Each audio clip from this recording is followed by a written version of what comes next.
The sun cast long shadows across the dusty main street of Copper Creek as Winnie Cole stepped down from the stagecoach, her legs trembling from exhaustion after 3 weeks of grueling travel. The year was 1878, and at 22 she had crossed half a continent with nothing but a single trunk, a worn wedding dress, and a fistful of rejection letters from men who had decided, sight unseen, that she wasn't what they wanted after all. "Last stop, miss," the stagecoach driver called down, tossing her trunk to the ground with little ceremony. "Welcome to Copper Creek, Wyoming territory." Winnie smoothed down her travel-stained skirts and looked around at the frontier town, a single dirt road lined with wooden buildings, most of which seemed to be saloons. This wasn't the bustling settlement she'd been promised in the letters. This was barely a town at all. "Excuse me," she called to the driver as he prepared to leave. "Could you direct me to the home of Mr. Thomas Everett?" The driver spat tobacco juice into the dirt. "Everett? He left town 6 months ago after the silver mine dried up. Moved to Montana territory last I heard." Winnie's stomach dropped. Thomas Everett had been her 5th correspondence and her last hope. After 4 men had written to reject her upon learning more about her, a shopkeeper's daughter with no dowry and a slight limp from childhood fever, she had pinned everything on Mr. Everett's promises. "Is there a hotel where I might stay the night?" she asked, fighting to keep her voice steady. The driver pointed to a 2-story building at the end of the street. "The Silver Dollar. Bit rough, but they rent rooms upstairs." Winnie thanked him and began the humiliating task of dragging her heavy trunk down the street. Locals paused to stare at the newcomer. A woman alone was still an uncommon sight in these parts. She kept her eyes forward, ignoring the whispers and pointed fingers. The Silver Dollar was exactly as rough as the driver had described. The main floor was a saloon filled with miners and cowboys drinking away their earnings. When Winnie entered, conversation momentarily halted as all eyes turned to her. "I need a room," she told the bartender, a heavy-set man with a greasy beard. He looked her up and down. $2 a night, in advance. It was highway robbery, but she had no choice. Winnie counted out the money from her dwindling funds. At this rate, she'd be broke within a week. "Got any prospects in town, miss?" the bartender asked as he handed her a key. I was to meet Mr. Everett, but I've been informed he's no longer here." The bartender let out a low whistle. "Mail-order bride, then. Tough luck." Everett wasn't worth the paper those letters were written on anyway. Winnie flinched at the blunt assessment of her situation. "Is there anyone in town who might be looking for a wife?" The bartender's laugh was answer enough. "Plenty looking for women, not many looking for wives. But you could try the notice board over at the general store tomorrow. Some of the ranchers from outside town might be interested." She spent a restless night in the small, shabby room, listening to the raucous noise from the saloon below. By morning, she was determined to salvage her situation. After washing her face and arranging her hair as neatly as possible, she made her way to Copper Creek General Store. The proprietor, a kindly older woman named Mrs. Henderson, took pity on her after hearing her story. "I can let you post a notice for free, dear. And you're welcome to sit by the stove here while you wait. Gets quiet cold in the morning still." "Thank you," Winnie said gratefully. "Do you think there's much chance someone will respond?" Mrs. Henderson hesitated. "Truthfully, most men out here want strong farm wives who can work from dawn till dusk. That leg of yours might be a problem." Winnie stiffened. "I may limp, but I'm not an invalid. I can cook, clean, and I'm educated. I can keep books and write correspondence." "I believe you, dear.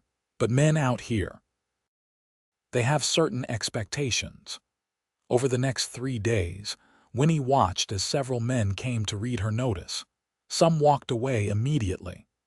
Others approached her to ask questions, but invariably their interest faded when they noticed her limp or learned she brought no dowry with her. By the fourth day, desperation was setting in. Her funds were nearly gone, and the bartender at the Silver Dollar had begun making suggestions about other ways she might pay for her room. That evening, as she sat dejected in the general store, the bell above the door jingled. Mrs. Henderson, who had stepped out back, wasn't there to greet the customer, so Winnie looked up from the book she'd been pretending to read. A tall man stood in the doorway, silhouetted by the setting sun behind him. He wore dusty range clothes and a worn Stetson pulled low over his eyes. His face was obscured by a thick dark beard, but she could see he was younger than she'd initially thought, perhaps late 20s or early 30s. "Hello," she said. "Mrs. Henderson is out back if you need assistance." The man didn't answer. Instead, he crossed to the notice board and studied the papers pinned there. His eyes lingered on her advertisement. Then, without a word, he turned to look at her. His gaze was intense but not unkind as it swept over her, taking in her travel-worn dress and the cane propped against her chair. Winnie felt her cheeks flush with embarrassment. She was used to being assessed and found wanting by now.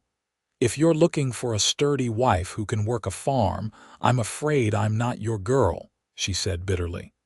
As everyone in town has been kind enough to point out. The man still didn't speak.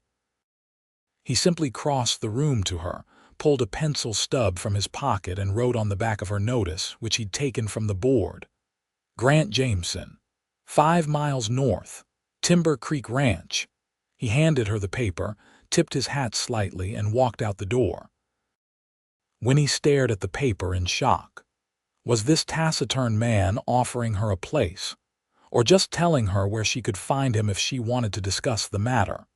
Either way, it was the closest thing to an acceptance she'd received. When Mrs. Henderson returned, Winnie showed her the note. "Grant Jameson." The older woman seemed surprised. "He hasn't been to town in months, keeps to himself since his brother died last year. Has a good spread though, built it from nothing. Not a big ranch, but respectable. Is he dangerous?" Mrs. Henderson shook her head. "No, not dangerous. Just private. Some say he hasn't spoken a word since his brother's passing, though I find that hard to believe. The Jameson boys came west from Boston after the war. Educated family, from what I understand." That night, Winnie made her decision. She had almost no money left, nowhere to go, and no prospects of returning east. Tomorrow, she would hire someone to take her to Timber Creek Ranch and see what this silent man was offering. The journey took less than 2 hours in the wagon Winnie hired. As they approached the ranch, she was pleasantly surprised by what she saw. The main house was modest but well built, with a covered porch and glass windows, a luxury in these parts. A barn and several outbuildings stood nearby, all in good repair. Fields stretched in one direction while timber-covered hills rose in the other. The driver let her off at the gate. "Want me to wait, miss?" "No," Winnie said, summoning her courage. "That won't be necessary." As the wagon pulled away, she dragged her trunk toward the house, her heart pounding with uncertainty. What kind of man accepted a stranger as his bride without saying a word? What was she walking into? Before she reached the porch, the front door opened. Grant Jameson stood there, his expression unreadable beneath his beard. He'd removed his hat, revealing thick dark hair with a touch of curl to it. His eyes were a startling shade of blue against his sun-darkened skin. Winnie stopped a few feet from the steps. "Mr. Jameson," she said, forcing her voice to remain steady. "I'm Winnie Cole. I believe you offered me a position here." Grant descended the steps and picked up her trunk with ease, carrying it into the house without a word. Unsure what else to do, Winnie followed him inside. The interior of the house surprised her. It was clean and orderly, with solid furniture and shelves lined with books. A painting of mountain scenery hung over the fireplace. This was not the rough bachelor dwelling she'd expected. Grant set her trunk down and gestured toward a side room. Winnie peeked in to see a small but pleasant bedroom with a neatly made bed, a dresser, and a window overlooking a garden plot. "Is this to be my room?" she asked. He nodded once. "Mr. Jameson, I think we need to clarify the arrangement. Are you offering me employment as a housekeeper? Or—" she swallowed hard. "Or are you considering me as a potential wife?" Grant reached into his pocket and pulled out a folded paper her advertisement, requesting a husband. He tapped it twice with his finger, then pointed to himself. "You're offering marriage," Winnie said, to confirm. Another nod. "Why me? You must know about my leg, and I bring no dowry, no money." Grant shook his head dismissively, as if these concerns were irrelevant. Then he gestured around the house, to the kitchen, the shelves of books, and finally to the empty chair across from his by the fireplace. The meaning was clear enough. He needed someone to share this place, to make it a home. "Mrs. Henderson says you don't speak," Winnie ventured. "Is that true?" Grant's jaw tightened, but he nodded. "Can you speak? Or choose not to?" He tapped his temple and then his heart. "A choice then, but one driven by something deep." "I see." Winnie considered her options. A silent husband was hardly ideal, but neither was destitution or worse. And there was something about this man, a gentleness in his eyes that belied his rough appearance. "If I stay," she said carefully, "I would expect a proper marriage, not just in name but in truth, in time at least, and I would want your respect." Grant nodded solemnly, then extended his hand to her.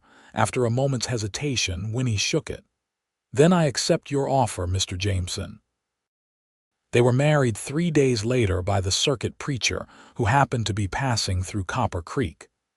The ceremony was brief, witnessed only by Mrs. Henderson and the local blacksmith.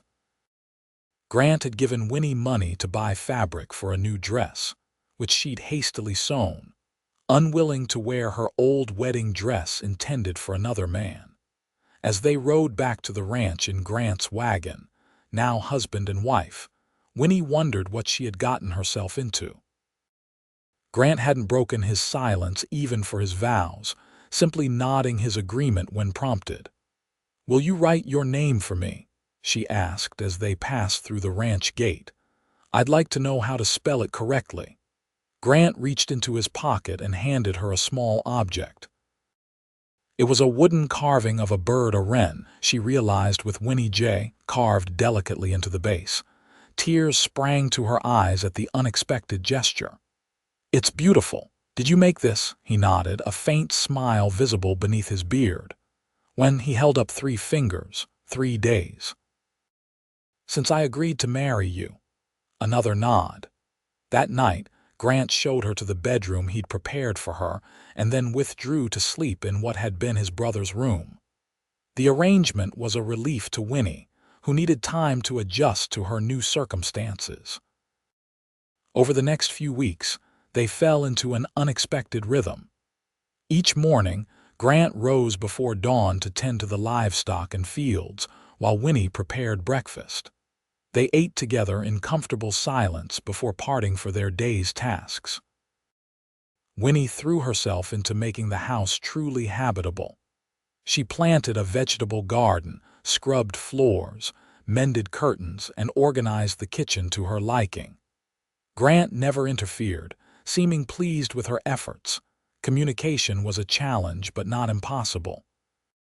Grant carried a small slate and chalk for necessary messages, though he used it sparingly.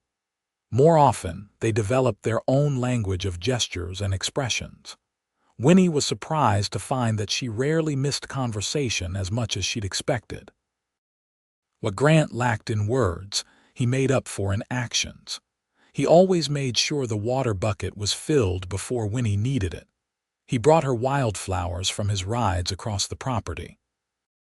When he noticed her struggling with her leg after a long day, He crafted a better cane for her from a piece of hardwood, carved with delicate leaf patterns. One evening, about a month after their marriage, Winnie was reading aloud from one of the books from the shelf Wordsworth's poetry, surprisingly when she noticed Grant watching her with an intensity that made her stomach flutter. She paused. "Would you like me to continue?" He nodded, then hesitantly patted the space beside him on the small sofa. Until now, they had always sat in separate chairs.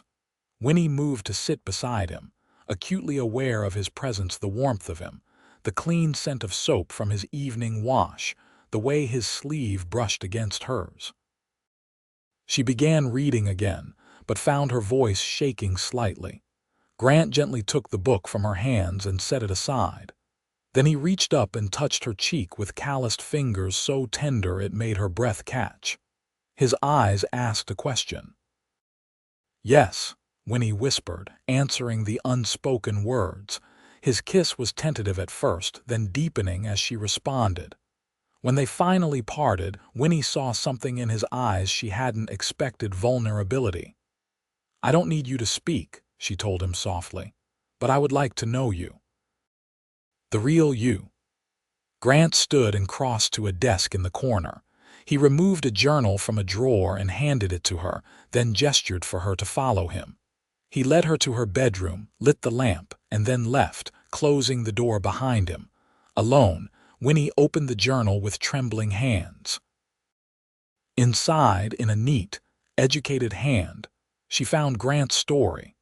He wrote of growing up in Boston, of attending university, of fighting in the war alongside his younger brother, Adam. He wrote of their decision to head west afterward, unable to settle back into city life after what they'd seen. He described building the ranch, the hard years of labor, their growing success. And then he wrote of the day bandits had come while he was away in Cheyenne, selling cattle. How he'd returned to find Adam shot dead and their home ransacked. How he'd buried his brother on the hill overlooking the creek. How the words had dried up in his throat that day, as if speaking would somehow make Adam's death more real, more permanent. "I don't know if I'll ever speak again," he'd written on the final page. "But I know I don't want to be alone anymore. When I saw your notice, when I saw you sitting there so brave despite everything, I thought perhaps you were sent to me. I have nothing to offer but this land, this home, and my promise to be a good husband to you. It is yours to accept or reject." The next morning, when Grant returned from his chores, he found Winnie waiting for him on the porch. She held out his journal. "Thank you for trusting me with this," she said. He took it with a nod, his eyes searching her face. "I'd like to see where you buried him," she said. "Your brother. I'd like to pay my respects." Grant's eyes widened in surprise, but he nodded and offered his arm. Together, they walked up the hill behind the house to a spot overlooking the creek that gave the ranch its name. A simple wooden cross marked the grave, surrounded by a neat stone border with wildflowers growing between the rocks. Winnie knelt beside it, heedless of her skirts on the grass. "Hello, Adam. I'm Winnie. I'm sorry I never got to meet you, but I'm grateful to you and Grant for building such a beautiful home." She placed the wildflowers she'd gathered that morning at the base of the cross. "I promise I'll look after your brother." When she looked up, she was startled to see tears streaming into Grant's beard. He made no sound, but his shoulders shook with the force of his grief. Without hesitation, Winnie rose and wrapped her arms around him. "It's all right," she whispered. "It's all right to mourn him." That night, Grant came to her door. When she opened it, he held a small wooden box which he pressed into her hands. Inside was a simple gold band. "Is this your mother's?" Winnie asked. He nodded, then pointed to her wedding finger, which bore only the cheap brass ring they'd used for the ceremony. "You want me to wear it?" Grant took the ring and slid it onto her finger, his eyes asking a different question now. "Yes," she said, understanding. "Yes, I'll be your wife. In every way." Their first night together as true husband and wife was tender and awkward by turns, both of them nervous despite their determination. But in the quiet darkness of their now shared bedroom, they found a different kind of communication, one of touch and trust and growing affection. Afterward, as they lay tangled together, Winnie felt Grant's chest rumble. He was trying to say something. "It's all right," she told him, laying her fingers against his lips. "You don't have to." He shook his head, determined, and tried again. The sound that emerged was rusty and cracked, barely recognizable as a word. "Win, Nye," tears sprang to her eyes.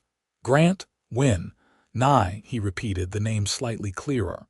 "Stay," she pressed her forehead to his. "I'm staying, I promise. This is home now." Summer turned to fall, and fall to winter. As the days grew shorter, Winnie and Grant settled deeper into their shared life. The ranch prospered under their joint care. Grant's voice returned slowly, first just her name, then simple phrases, and finally full sentences, though he remained a man of few words by nature. They learned each other's habits and histories.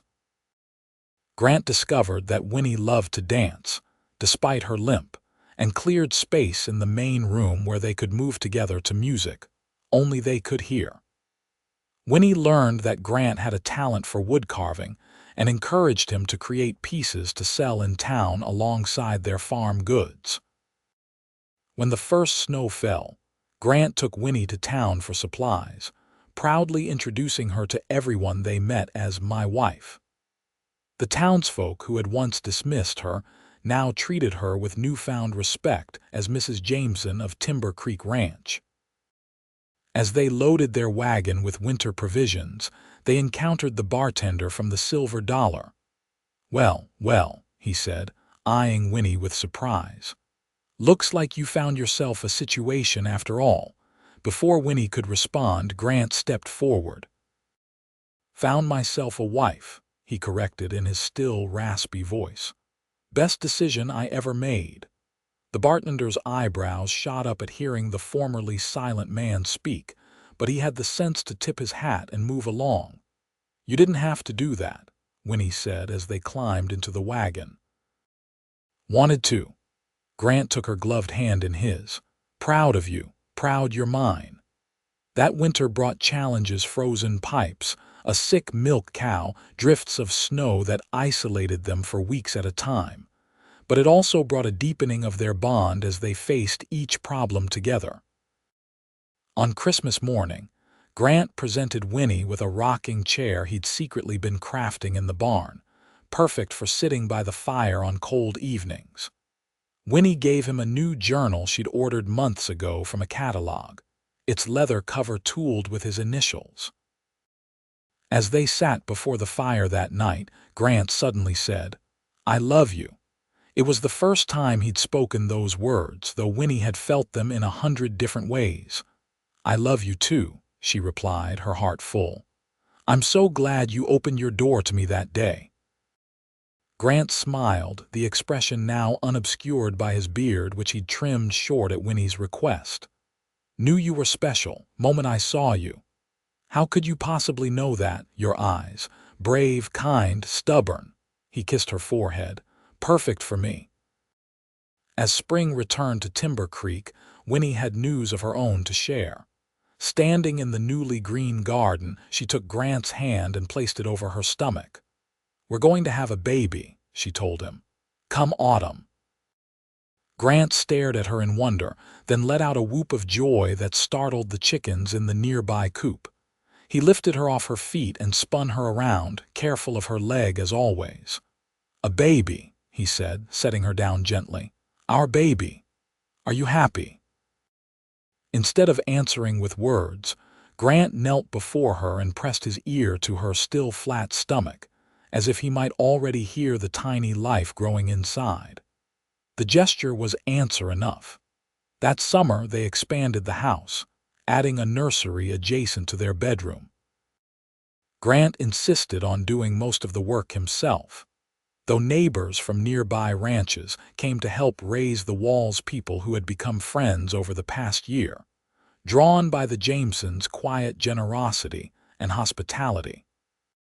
As Winnie's body changed, Grant's attention became almost comical in its intensity. He hovered constantly, ready to carry, fetch, or support.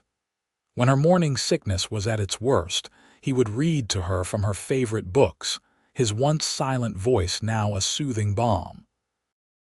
"You don't need to worry so much," she told him one evening as they sat on the porch watching the sunset. "Women have babies every day. Not my woman, not my baby." He laid his hand on her growing belly. "Never thought I'd have this. After Adam died, thought I'd always be alone." Winnie covered his hand with hers. "You gave me a home when no one else would. You saw past my limp, past my lack of dowry. You saw me." "Best thing I ever did," Grant said simply, "opening that door." In late September, just as the aspens were turning golden on the hills, Winnie went into labor. Grant rode like a madman to fetch the midwife from a neighboring ranch, returning to pace anxiously outside the bedroom door for hours. When the midwife finally emerged, exhausted but smiling, Grant nearly knocked her over in his rush to enter. "You have a daughter, Mr. Jameson," she told him. "A perfect little girl." Inside, Winnie lay propped against pillows, her hair damp with sweat but her eyes shining as she cradled a tiny bundle. "Come meet your daughter," she said. Grant approached the bed with reverence, as if afraid the scene before him might vanish if he moved too quickly. When Winnie placed the baby in his arms, his hands so large and calloused from years of ranch work cradled her with impossible gentleness. "She's so small," he whispered. "But strong," Winnie assured him. "Like her father."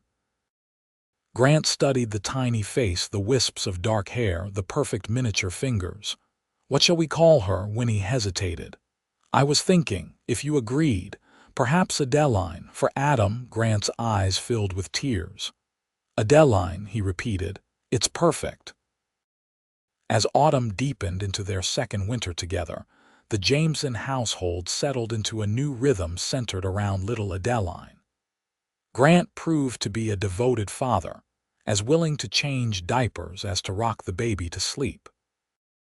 On cold evenings, Winnie would often find them by the fire, Adeline asleep on Grant's chest while he carved or read. "Sometimes I can hardly believe this is my life," Winnie confessed one night as they lay in bed, Adeline sleeping in her cradle nearby. "When I first arrived in Copper Creek, rejected and alone, I never imagined I could be this happy." Grant pulled her closer. "Their loss, my gain. Do you ever regret it? Taking in a strange woman with a bad leg and no dowry." Grant propped himself up on one elbow to look at her seriously. "Never. Not once. Even when I burn the bread, or talk too much while you're trying to read," he smiled, the expression transforming his once solemn face. "Even then," Winnie traced the curve of his cheek. "When I first saw you standing in that doorway, not speaking a word, I was terrified. I thought you might be some wild mountain man who'd eat me for dinner."